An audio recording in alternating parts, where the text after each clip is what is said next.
Okay, hello everybody. Welcome again to AuthorStory. I'm Alexander Lim, your host. For our inspiring show this week, I'm with our guest, Minister Yushi Hagimoto, my mistake, who will be speaking for author Ryuho Okawa about his story as the founder of Happiness Science and the writer of the book Spiritual World 101, A Guide to a Spiritually Happy Life. So, Yushi, it's a pleasure to have you with us on our show. Welcome to AuthorStory. Likewise, Alex. Thanks for inviting me.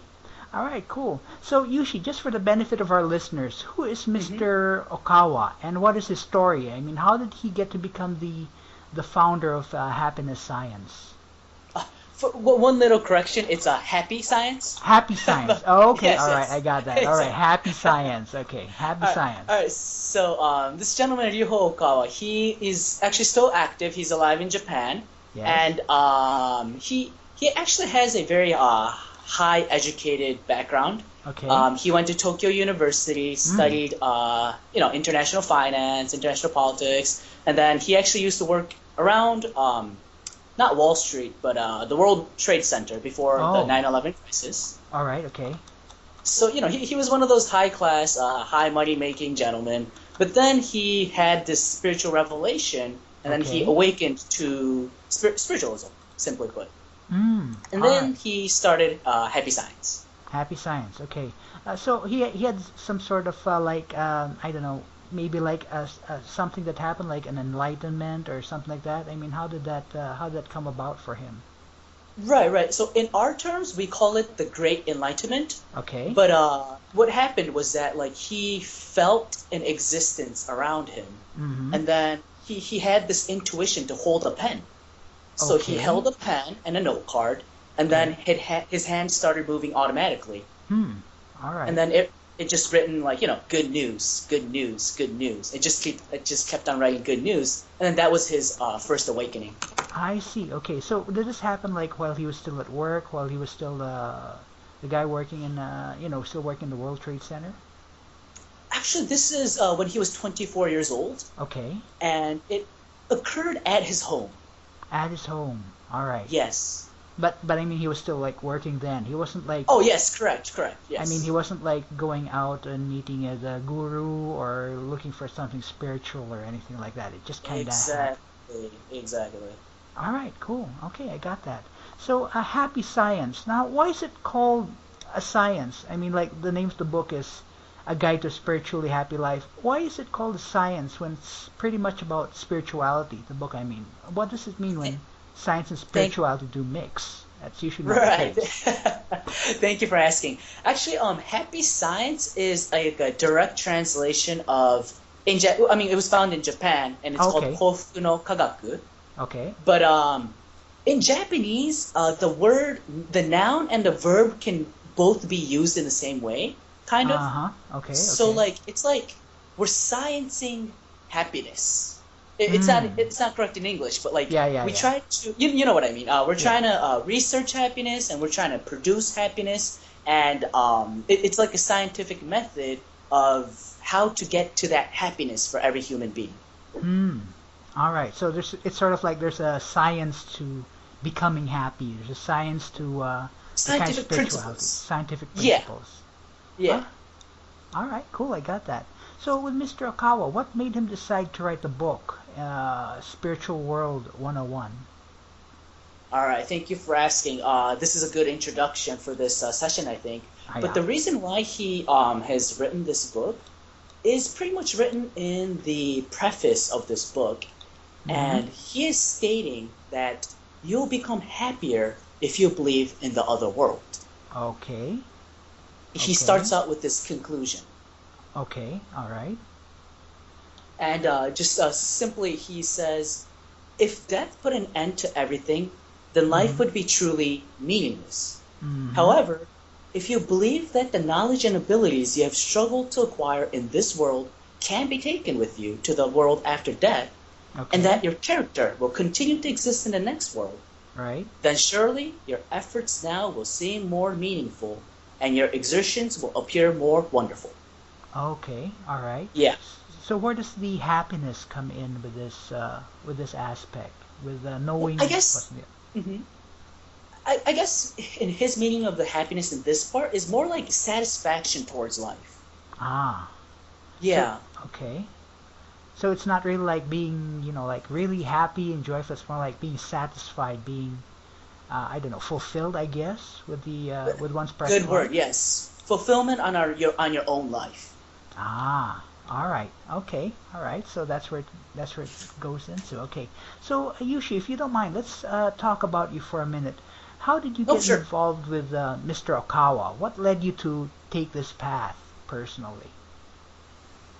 I actually had two steps, but Okay. first of all, my parents were Happy Science members, so I'm a second Ah, generation. Yeah. okay, all right, okay. But So then, mhm. go ahead, please. Oh, so but as born into a spiritual religious organization, I wasn't really into it. My parents were, but I was like more like, okay, please, yeah, you guys do it. It's not my stuff. Yeah, okay, But then okay. I was more like that kind All of right, contemporary, younger generation right. style way of looking at religion. Okay, But when I was 18 years old, I saw one of well, we use the term master for him because he's the founder of this organization. But okay. when I found Master Opawa's teachings, his lecture style was just absolutely fantastic. He really drew Uh-huh, me in, and he was talking about like the crisis that's going on in the world and uh-huh, how to answer those questions. And right. his view was just so grand and huge that it just drawed me in. Wow, okay. And you've been involved like full time ever since? Back then I was just a student, but right after Okay. I've graduated college, yes, I've become a staff and ever since. Wow, okay, cool. So, Yushi, I've read, now let's get back a little bit to the book, because I've read some Hmm. similar books, that speak of the afterlife and reincarnation. I mean, I'm Hmm. thinking like about books like Heaven is for Real, Ah, and yes, yes. yeah, Hmm. and I've also seen some TV shows that deal with the same subject matter, like Hmm. this afterlife and all of that. In what way would the book be similar in nature to, books like those and to TV shows like those? Well, simply, I think he's in the standpoint that the heavenly world, also hell, Okay, 100% exists. okay. Yeah. Mm, So that's a similarity, and obviously he taught in this book, Spiritual 101. He says that heaven is a happy place, and right. you get to meet the people that passed away already, Uh-huh. and it's actually pretty realistic. So I think that's the part that is close to all other these kind of stories. I see. Okay. So how would this because I mean, let's talk a little bit about the various established religions. I mean, we Hmm. know various religions like Catholicism, Hmm. Christianity, Islam, all those things, and they speak of, the spiritual realm in a Hmm. different kind of light. How would this Mm. be, you know, similar or different to what's already out there with the established religions? See, thank you for bringing it to religion and not just spiritualism. Uh-huh. But I think when it comes to religion, they talk more about heaven and hell. But if it Okay. comes to spiritualism, it's just souls or spirits. Right. But so what I'm trying to get to is that in Happy Science, because we're a religious spiritual organization, we Uh-huh. believe that there's a right way of living and there's a wrong way of living. Okay. And if you live a right way, you go to heaven. If you Hmm. live the wrong way, you fall to hell. And I Okay. think that's what's similar to the other established religions. Okay. And how would it differ? How would the teachings kind of differ? Because there are differences even among the established religions. How would the present your philosophy Mhm. differ from that? Thank you for getting to that point. See, in this book, it explains both heaven and hell, but Okay. usually in the traditional religions, you kind of get the concept that heaven and hell are like the same size and like same in power. The demons are always fighting God, and Right. they're always fighting each other, and you see that in like portraits, and you see that in Da Vinci's pictures. Right.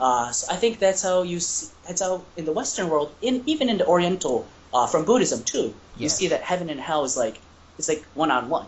Yeah. Yeah. But in this book, it explains that heaven is much bigger, Okay. and there's like actually there's different realms in heaven too. So Okay. it's not just simple happy people that are living there, but there's professors there, there's politicians there, there's Hmm. obviously religious leaders there, there's Hmm. scientists there. So Okay. there's many different types of people living in heaven, and Okay. there's also different heights. Okay. So I think this in Happy Science and also in this book, Spiritual 101, Ryuho Okawa explains it really explicitly about the spiritual world. Okay.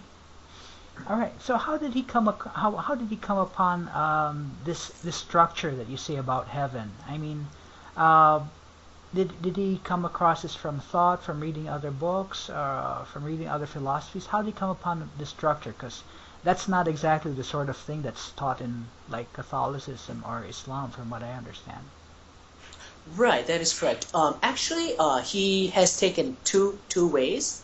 Okay. Uh, One is obviously he can uh, his spirit can detach from his body and he can actually go to the heavenly world, Okay. and All right. he can actually like travel in the spiritual world. Okay. So some of his books are written from his direct experience. All right. But also, as I've told you in the beginning, he's a very educated man, Mm-hmm. so he's read many other books too to help him build what he experienced. Hmm. Yeah. Okay. So it's like a mix of those two things: his personal Yes. experience and what he's learned as well. Correct. All right. Cool. I got that. Okay, so the book actually, my mistake. The book talks about certain Eastern concepts that I find rather interesting, like red string of fate, Yeah. bodhisattvas, spirits in animal form. Now, I'm a bit of an anime fanatic, so I'm familiar with yokai and oni and stuff like Oh that. wow. Okay. Okay. Somewhat familiar. Okay, somewhat familiar. But these might not be so familiar to others like Europeans, Middle Easterners, Mm, Africans who aren't exposed to Eastern culture. Or would you true. say that these concepts and appearances are unique only to Eastern philosophy, or are they just like different translations of what can be found in cultures all over the world?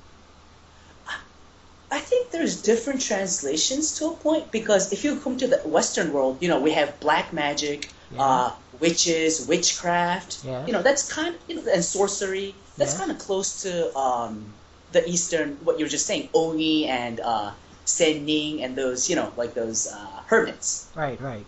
So I guess it could be close. And I was actually watching the movie, The 300, Yes. the one, the one that talks about Sparta. Yes. And I saw how, of course, it's back in Persia, so it's more on the western side. Uh huh. But they were expressing how that man became a great leader by sorcery and black magic. Right. So Right. I guess I guess you can find it worldwide. Oh, okay. All right. Okay. So, in other words, the Eastern concept talks about there are equivalents, like say, in the West and in Africa and the Middle East and stuff like that. Right, voodoo and all that, yes. Hmm. All right. Okay. Cool.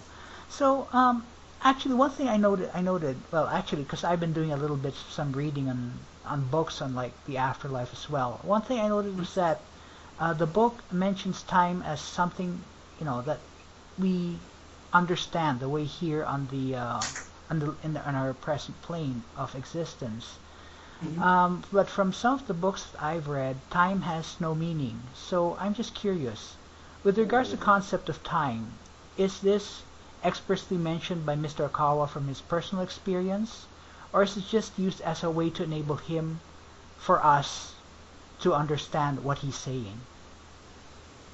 Actually, we're kind of getting to the deepest part of this author's philosophy, Okay. but he says that space and time is a gift from God. Okay. So if there's no space, there's no existence, Mm-hmm. and if there's no time to it, it's just a picture or it's just an object. It's not moving. Okay. However, God has given us both space, which is existence or mass, and Right. also time, which gives us, in a way, evolution of the soul. It's not Okay. stay put. By Okay. giving us time, we can go through experience, we can evolve our souls, and God was happy to Mm-hmm. see that.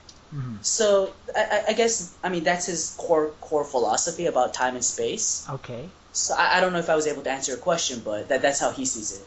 I see. Okay, I got that. Well, showing up, describing how the author sees things. I mean, Mhm. that's essentially what people I'm sure would be very interested in. Oh, okay, great, thank you. Yeah. All right, cool. So I got that.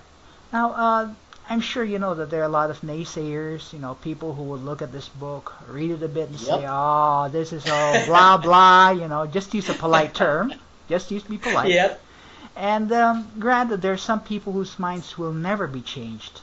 But what would you Mm-hmm. tell people who might think or say these two who would at least consider the topics in the book or consider reading the book? Like a message to them, or? Well, maybe, like say I go up to you and say, Yushi, I think this book is just hooey, but I Mm. seem to be somewhat open to it. So what might you say to someone like myself to, get me a little bit more interested in the book and the topics within? Well, I guess like this would be this book, Spiritual 101, is like it's like a textbook for Okay, afterlife. So okay. like so like the first chapter, it talks about what happens at the moment of your death. Mm-hmm. Also talks about um, what happens after death to people who commit suicide. Okay. Yeah, so there's so many topics that just could relate to your original life. So I would say that taking a read through this book will enlighten you to many questions that you could have gone through when there was Uh-huh. death around you. Hmm. All right. So you think this book would probably make a lot of impact to people who've experienced like death already or Yeah, someone close to yeah. them? Like they're kind of wondering, what's going on. Right. Hmm. All right. Cool. All right. I got that. Now I'm just a little curious because there's a Hmm. this is science. I mean, this is you mentioned it's something like a science, happy science, right? Hmm. Now, science is based essentially on like the repeatability, observation, experimentation, and things like that. Would science, as I understand it, be applicable to like becoming happy or becoming fulfilled? I think I would say yes Okay. because he's trying to Ryuho Okawa, he's trying to find a path for every human being to be able to become happy. Okay. All right. And yeah, and obviously of course it doesn't work as like like perfectly as science that 1 plus 1 is always 2. Yeah. Yeah. It's not Yeah. always like That's that, okay. All but right.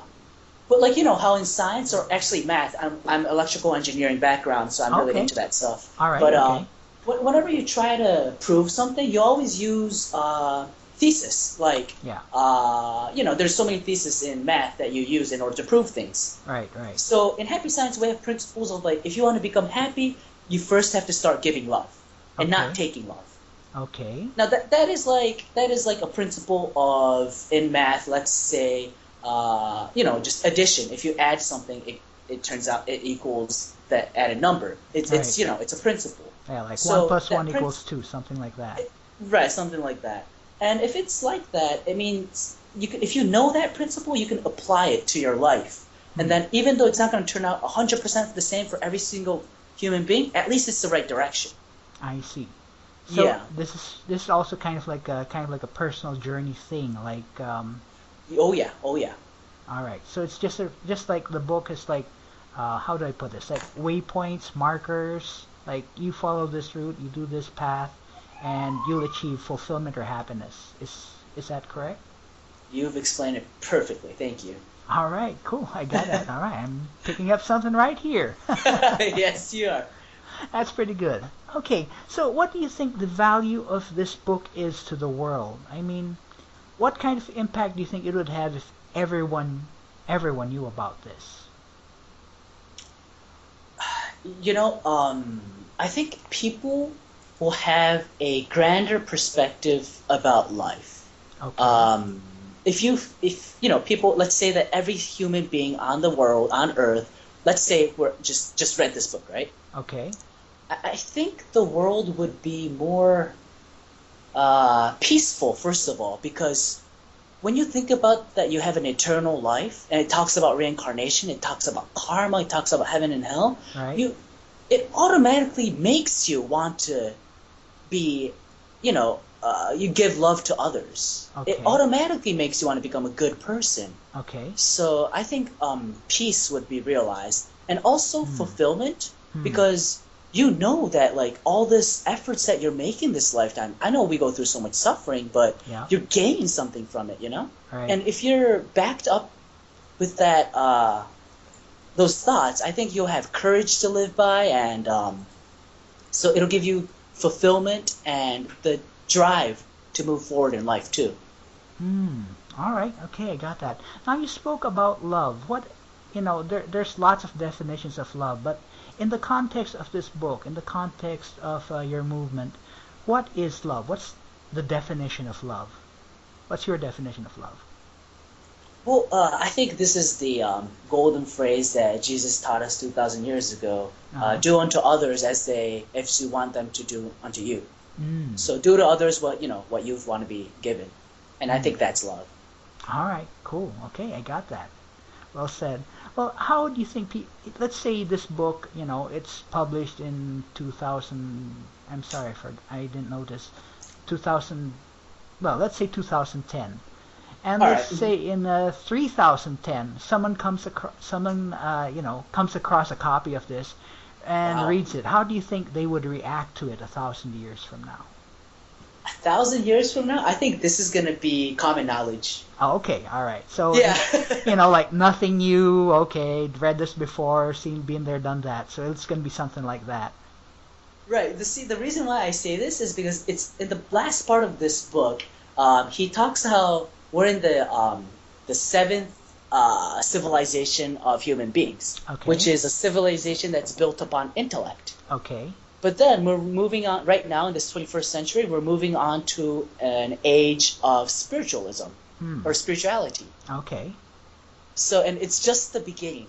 All So, right. 1,000 years from now, I think it's going to be very people will be very open-minded to spiritualism, Uh huh. and yeah, so I think it's going to be common knowledge. All right. Cool. I got that. So maybe you've answered this question already with that answer. But what is your ultimate vision for the book and for your movement? What would you like to have happen at the end of everything? When all is said and done. Well, I'd like to swing for the fence, but I think Okay. I really, truly have this passion that this book should be read by everybody. To tell you the Okay. truth, All right. everybody, especially in the Western society, Yeah. where it's the background of the Western society is, the teachings of Jesus, Yes. and Judeo-Christian thought. yes, the Judean Christian thought, and but one part that I mean, it's a very strong civilization. It's like it's leading the world right now. Right. But one thing I think that we could add on or like help it become better All right. is that the thoughts of reincarnation. Hmm. Yeah. Okay. Guess reincarnation isn't really spoken of in Western civilization. Right, right, right, right. But it gives you more of a reasonable way of looking at the spiritual world, actually. Uh huh. To me, simply, like if you mess up one time in your one lifetime and you're in hell forever, Yeah. I think that's like that God is kind of closed mind. I'm sorry, I'm not trying to like be Okay. exclusive towards other teachings, but All right. my personal view, All my right. personal view is that's very mm, kind of strict. Okay. But Yeah. That's a good point. I mean, we all make mistakes in life, Yeah. and in this book, what I like is that even if you fall to hell, Mm-hmm. if you can reflect on yourself and notice what you did wrong, Mm-hmm. you'll be raised to heaven again. Mm-hmm. So God gives His forgiveness to even to the souls who's fallen to hell, Mm. and I think that's true compassion that Jesus wanted to talk about. Mm. So I don't know. I'm swinging for the fence, but All right. I really would want this book to be read by every human being living in America. Wow. Okay. Just just in America, not the world, or the world as well. Of course, the world as well. All Yes. right. Okay. Cool. So well, that is one solid goal to shoot for. I mean, pretty good. Thank you. All right. So what's next for Master Okawa? I mean, I got he's leading this movement right now, but what's next for him? I mean, is he just gonna continue moving on with what he's got right now, or is he adding on stuff to like make new books or moving on to the movement, adding new more concepts? What's next for him? Actually, Happy Science is a very innovative movement, and Okay. there's like innovation every year, and Okay. he's adding on new things. Okay. And right now, one of his new topics that he's been doing for the past few years is something called the Spiritual Interview Series. Okay. What is And this about? so, I mean, this relates to this book, Spiritual World 101, Okay. but, every human being, if the spiritual world exists, it means that we have a soul or we have a spirit. Right. And all the deceased souls, all the deceased people have their spiritual part of their body living in the spiritual world. So they Okay. exist. Okay. So what Ryuho Okawa does is that by using his spiritual, the power of clairvoyance and all that, Right. he calls upon these deceased people and he has an interview with them. Hmm. Okay. And the interesting part is that it's video recorded in front of live audience and it's Okay. published into a book. Okay. And we're translating those in English as quickly as possible right now. All right. So if you go to ryuhobook.com, okabook.com, or Right. also spiritualinterview.com, you Okay. can check out these actual conversations that Ryuho Okawa has with these spirits. Okay. Yeah, All so right. it's like in a way it's like a proof of this spiritual 101 that spirits do exist. Hmm. Yeah, it's All right. interesting. All right. Well, that sounds like an interesting move. Interesting next step. That's coming up. It's very interesting. Okay, so Yushi, we're in the last few minutes of this interview. I just like to ask a few questions that might give all of us, listeners and all, some more insight into who you are present as a person. Would this be okay with you? Sure, please go ahead. Okay, cool. So my first question is, what what part of the afterlife would you want to experience right now while you're still alive? I would like to go into the realm of science. Okay. Because in the spiritual world, they have high, cutting edge, scientific, technology that's still not here on Earth. Mm-hmm. So I would like to go to that realm and see what they're experimenting on right now. Probably like time machines and all those things. I would want Yeah. to go check that out. Technology that does not exist yet here, in other words, stuff Right, like that. right, right, right, right. All right, okay, I got that. So, is there anything about the afterlife that you feel you would not like to experience while you're still a Oh, living gee. being? Obviously, that would be the hell realm. But Okay. in Happy Science, we in this book too, it explains how the hell isn't just like a simple place, but there's many different types of hell. Oh, okay, And right. yeah, the one that I would just not want to go to is the deepest part of hell, Uh huh. and that's where like demons reside. But Mm-hmm. I've read it that it's really, really, really steaming hot. It's also Uh-huh. like super cold, and you're Okay. always in anguish. So I don't want to go there. All right. Well, who does? Exactly. All right, cool. So my last question is, if or when you meet up with God, what do you think He would say to you? Well, I think that he'd ask me a question, Okay. And what and would that question be? that would be, did you fulfill your mission? Ah. Okay. Okay. That's interesting. I mean, answer the question, but yes, did you fulfill your mission? I mean, yeah, I got that. Cool. Okay, so thank you very much, Yushi. So, in closing, Mm-hmm. for our listeners, the book is Spiritual World 101, A Guide to a Spiritually Happy Life. The author is Mr. Ryuho Okawa, And the website is okawabooks.com. I'm sorry, Yushi, I did not get the website of that spiritual interviews website you mentioned. What is it? Oh yes, it's spiritualinterview.com. Okay, spiritualinterview.com. That's like one word, spiritual interview. Yep, it's one word. Okay, got that. Okay, so Yushi, thank you very much for your time. Thank you very much for being an author story. It was very informative. Oh no, Alex, thank you so much for having me. I had a great time. Yes, I'm sure a lot of our listeners have been enlightened the ins and outs of, spirituality, happiness, and the book itself. And we'll be back next time on Author Story with another inspiring author.